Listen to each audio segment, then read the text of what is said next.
পল ভাই, ভাই আগামী সুন্দর একটা বাংলাদেশ তৈরি করার জন্য যে বাংলাদেশে গরিবের পার্থক্য থাকবে না। আপনারা যারা শ্রমিক আছেন, শ্রমিকের ন্যায্য অধিকার পাবেন, ন্যায্য মূল্য পাবেন ফসলের। যারা কৃষক আছেন, পাশাপাশি আমাদের 31টা দফা আছে। নির্বাচনে যে প্রধানমন্ত্রী হবে 2বারই প্রধানমন্ত্রী থাকবে, তারপরে আবার বদল হয়ে যাবে। আপনাদের স্বাস্থ্য সেবার জন্য, চিকিৎসার জন্য এখানে স্বাস্থ্য কার্ড তৈরি হবে।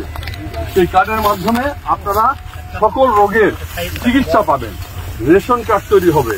এইরকম নানান রকম আমাদের এই 31 দফার মধ্যে দফা আছে। আগামীতে বিএনপি ক্ষমতায় গেলে এইসব আমরা বিএনপির পক্ষ থেকে তারেক রহমান এই জিনিসগুলো আপনাদের কাছে ওয়াদাবদ্ধ, একটা সুন্দর বাংলাদেশ তৈরি করার জন্য। এখন আপনাদের সামনে আমাদের নেতা, আমাদের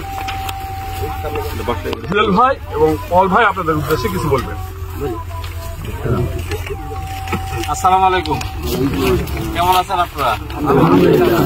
আপনারা জানেন আমরা তো দীর্ঘ 15 বছর কেউ ভোট দিতে পারি না, এমনকি যারা আওয়ামী লীগের লোক আছে,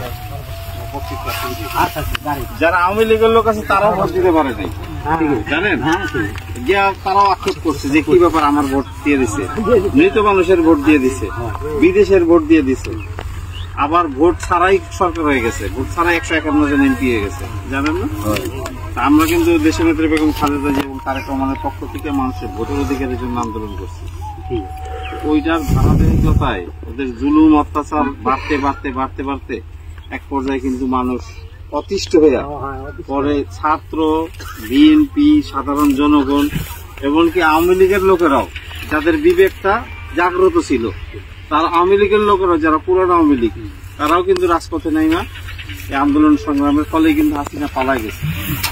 এখন এটা কি আমাদের দেশটা দ্বিতীয়বার স্বাধীন হয়েছে।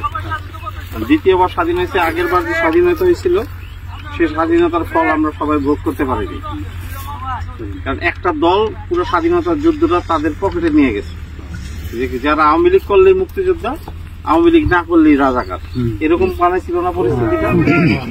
এবং ওদের বিরুদ্ধে বললেই জঙ্গি, এটাই তো ছিল।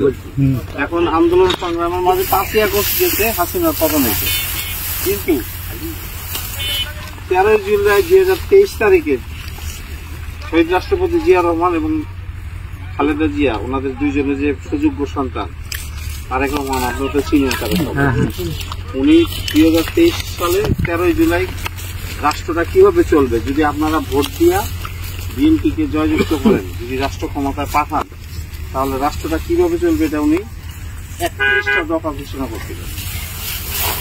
ওইটা নিয়ে আমাদের পাঠাইছে আমরা এখানে আসছি, এরকম না, সারা বাংলাদেশে এরকম লোক ঘুরতেছে।